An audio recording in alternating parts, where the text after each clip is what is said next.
শেষের কবিতা রবীন্দ্রনাথ ঠাকুর। ২ সংঘাত। অমিত বেছে বেছে শিলং পাহাড়ে গেল। তার কারণ সেখানে ওর দলের লোক কেউ যায় না। আরও একটা কারণ, ওখানে কন্যাদায়ের বন্যা তেমন প্রবল নয়।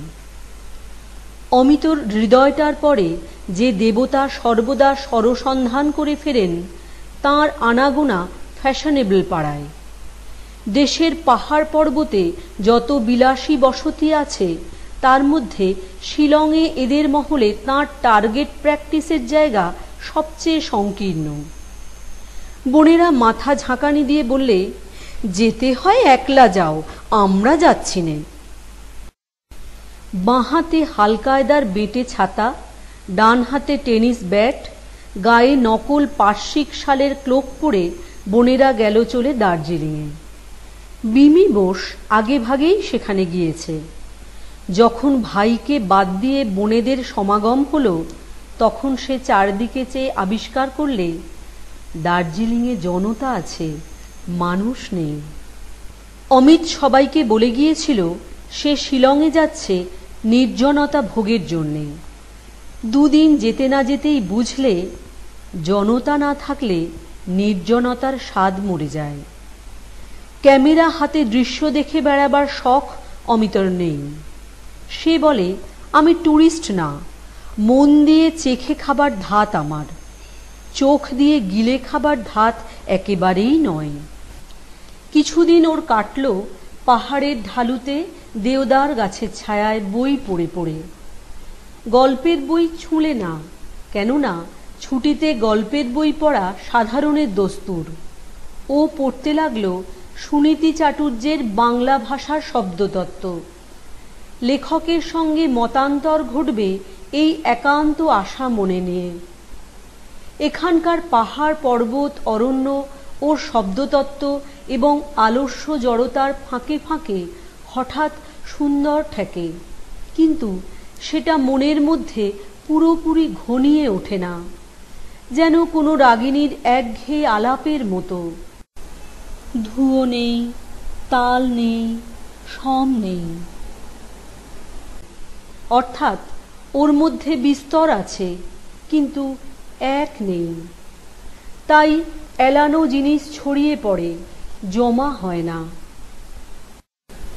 অমিতর আপন নিখিলের মাঝখানে একের অভাবে ও যে কেবলই চঞ্চলভাবে বিক্ষিপ্ত হয়ে পড়ছে, সে দুঃখ ওর এখানেও যেমন, শহরেও তেমনি।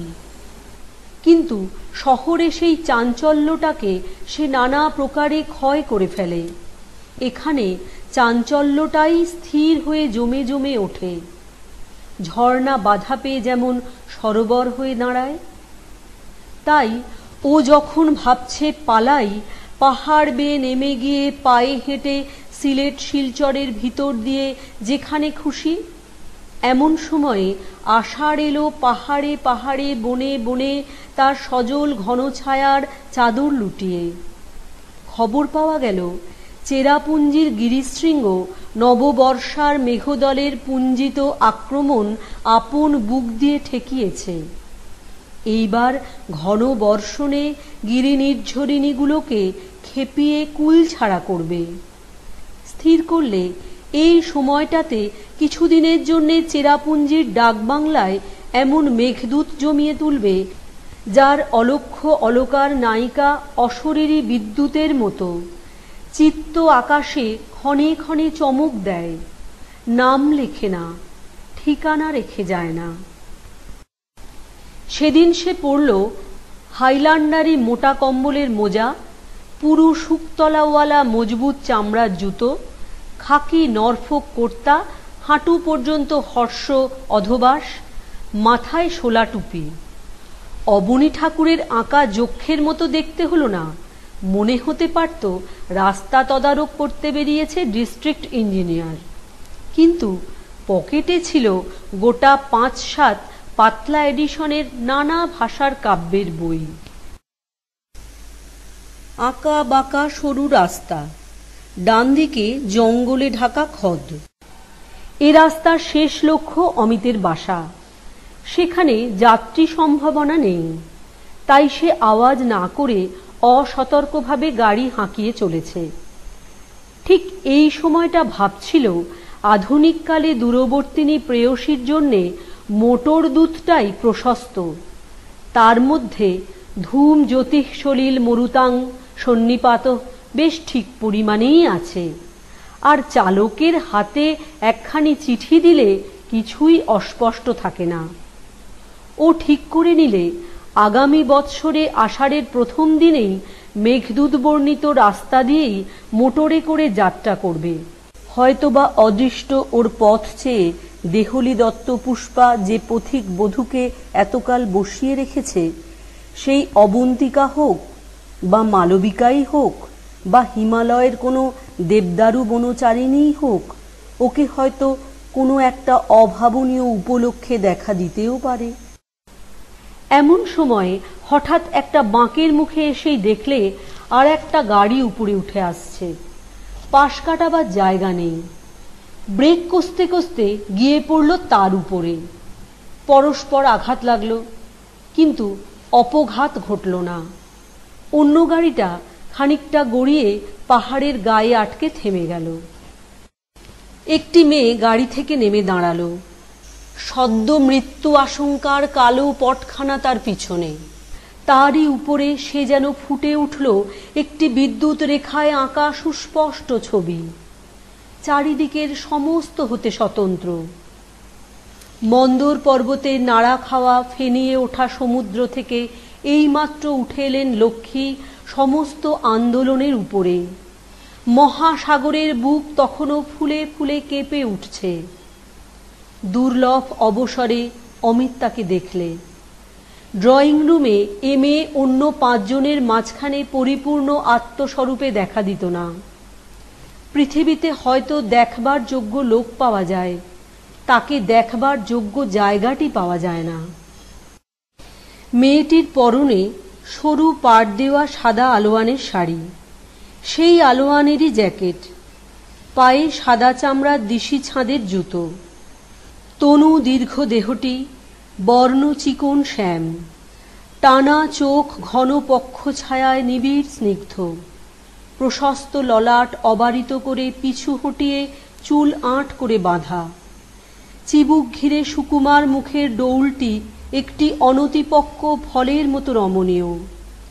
জ্যাকেটের হাত কবজি পর্যন্ত, দু হাতে দুটি সরু প্লেন বালা, ব্রোচের বন্ধনহীন কাঁধের কাপড় মাথায় উঠেছে, কটকি কাজ করা রূপোর কাঁটা দিয়ে খোঁপার সঙ্গে বদ্ধ। অমিত গাড়িতে টুপিটা খুলে রেখে তার সামনে চুপ করে এসে দাঁড়ালো, যেন একটা পাওনা শাস্তির অপেক্ষায়। তাই দেখে মেয়েটির বুঝি দয়া হলো, একটু কৌতুকও বোধ করলে। অমিত মৃদুস্বরে বললে, অপরাধ করেছি। মেয়েটি হেসে বললে, অপরাধ নয়, ভুল। সেই ভুলের শুরু আমার থেকেই। উৎস জলের যে উচ্ছলতা ফুলে ওঠে, মেয়েটির কণ্ঠস্বর তারই মতো নিটোল, অল্প বয়সের বালকের গলার মতো মসৃণ এবং প্রশস্ত। সেদিন ঘরে ফিরে এসে অমিত অনেকক্ষণ ভেবেছিল, এর গলার সুরে যে একটি স্বাদ আছে, স্পর্শ আছে, তাকে বর্ণনা করা যায় কি করে। নোটবইখানা খুলে লিখলে, এ যেন অম্বুরি তামাকের হালকা ধোঁয়া, জলের ভিতর দিয়ে পাক খেয়ে আসছে, নিকোটিনের ঝাঁঝ নেই, আছে গোলাপ জলের স্নিগ্ধ গন্ধ। মেয়েটি নিজের ত্রুটি ব্যাখ্যা করে বললে, একজন বন্ধু আসার খবর পেয়ে খুঁজতে বেরিয়েছিলুম। এই রাস্তায় খানিকটা উঠতেই সোফার বলেছিল, এ রাস্তা হতে পারে না। তখন শেষ পর্যন্ত না গিয়ে ফেরবার উপায় ছিল না, তাই উপরে চলেছিলেন। এমন সময় উপরওয়ালা ধাক্কা খেতে হলো। অমিত বললে, উপরওয়ালার উপরেও উপরওয়ালা আছে, একটা অতি কুশ্রী কুটিল গ্রহ, এ তারই কুকীর্তি। অপর পক্ষের ড্রাইভার জানালে, লোকসান বেশি হয়নি, কিন্তু গাড়ি সেরে নিতে দেরি হবে। অমিত বললে, আমার অপরাধী গাড়িটাকে যদি ক্ষমা করেন তবে আপনি যেখানে অনুমতি করবেন সেইখানেই পৌঁছিয়ে দিতে পারি। দরকার হবে না, পাহাড়ে হেঁটে চলা আমার অভ্যাস। দরকার আমারই, মাপ করলেন তার প্রমাণ। মেয়েটি ঈষৎ দ্বিধায় নীরব রইল। অমিত বললে, আমার তরফে আরও একটু কথা আছে। গাড়ি হাঁকাই বিশেষ একটা মহৎ কর্ম নয়। এ গাড়ি চালিয়ে পস্টারিটি পর্যন্ত পৌঁছবার পথ নেই। তবু আরম্ভে এই একটিমাত্র পরিচয়ই পেয়েছেন, অথচ এমনই কপাল সেটুকুর মধ্যেও গলদ। উপসংহারে এইটুকু দেখাতে দিন যে জগতে অন্তত আপনার সোফারের চেয়ে আমি অযোগ্য নই। অপরিচিতের সঙ্গে প্রথম পরিচয়ে অজানা বিপদের আশঙ্কায় মেয়েরা সংকোচ ছড়াতে চায় না, কিন্তু বিপদের এক ধাক্কায় উপক্রমণিকার অনেকখানি বিস্তৃত বেড়া একদমে গেল ভেঙে। কোন দৈব নির্জন পাহাড়ের পথে হঠাৎ মাঝখানে দাঁড় করিয়ে দুজনের মনে দেখাদেখির গাঁট বেঁধে দিলে। সবুর করলে না। আকস্মিকের বিদ্যুৎ আলোতে এমন করে যা চোখে পড়ল, প্রায় মাঝে মাঝে এ যে রাত্রে জেগে উঠে অন্ধকারের পটে দেখা যাবে। চৈতন্যের মাঝখানটাতে তার গভীর ছাপ পড়ে গেল। নীল আকাশের উপরে সৃষ্টির কোন এক প্রচণ্ড ধাক্কায় যেমন সূর্য নক্ষত্রের আগুন জ্বলা ছাপ। মুখে কথা না বলে মেয়েটি গাড়িতে উঠে বসল। তার নির্দেশ মতো গাড়ি পৌঁছল যথাস্থানে। মেয়েটি গাড়ি থেকে নেমে বললে, কাল যদি আপনার সময় থাকে একবার এখানে আসবেন, আমাদের কর্তামার সঙ্গে আপনার আলাপ করিয়ে দেব। অমিতর ইচ্ছা হলো বলে, আমার সময়ের অভাব নেই, এখনই আসতে পারি। সংকোচে বলতে পারলে না। বাড়ি ফিরে এসে ওর নোট বই নিয়ে লিখতে লাগলো। পথ আজ হঠাৎ এ কি পাগলামি করলে! দুজনকে দু জায়গা থেকে ছিঁড়ে এনে আজ থেকে হয়তো এক রাস্তায় চালান করে দিলে। অ্যাস্ট্রোনমার ভুল বলেছে। অজানা আকাশ থেকে চাঁদ এসে পড়েছিল পৃথিবীর কক্ষপথে। লাগলো তাদের মোটরে মোটরে ধাক্কা। সেই মরণের তাড়নার পর থেকে যুগে যুগে দুজনে একসঙ্গেই চলেছে। এর আলো ওর মুখে পড়ে, ওর আলো এর মুখে। চলার বাঁধন আর ছেড়ে না। মনের ভিতরটা বলছে, আমাদের শুরু হলো যুগল চলন। আমরা চলার সূত্রে গাঁথব ক্ষণে ক্ষণে কুড়িয়ে পাওয়া উজ্জ্বল নিমেষগুলির মালা। বাঁধা মাইনের বাঁধা খোরাকিতে ভাগ্যের দ্বারে পড়ে থাকবার জো রইল না। আমাদের দেনা পাওনা সবই হবে হঠাৎ। বাইরে বৃষ্টি পড়ছে। বারান্দায় ঘন ঘন পায়চারি করতে করতে অমিত মনে মনে বলে উঠল, কোথায় আছো নিবারণ চক্রবর্তী? এইবার ভর করো আমার পরে, বাণী দাও, বাণী দাও। বেরোলো সরু লম্বা খাতাটা। নিবারণ চক্রবর্তী বলে গেল, পথ বেঁধে দিল বন্ধনহীন গ্রন্থি, আমরা দুজন চলতি হাওয়ার পন্থী। রঙিন নিমেষ ধুলার দুলাল, পরাণে ছড়ায় আবির গুলাল। ওড়না ওড়ায় বর্ষার মেঘে দিগঙ্গনার নৃত্য। হঠাৎ আলোর ঝলকানি লেগে ঝলমল করে চিত্ত। নাই আমাদের কনক চাঁপার কুঞ্জ, বনবিথিকায় কীর্ণ বকুল পুঞ্জ।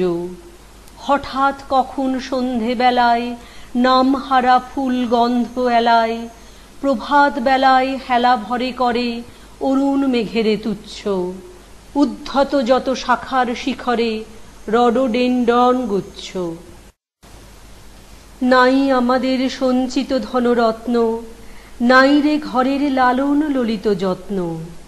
পথপাশে পাখি পুচ্ছ নাচায়, বন্ধন তারে করি না খাঁচায়। ডানা মেলে দেওয়া মুক্তিপ্রিয়ের পূজনে দুজনে তৃপ্ত। আমরা চকিত অভাবনীয়ের কচিত কিরণে দীপ্ত। এইখানে একবার পিছন ফেরা চাই। পশ্চাতের কথাটা সেরে নিতে পারলে গল্পটা সামনে এগোবার বাধা হবে না।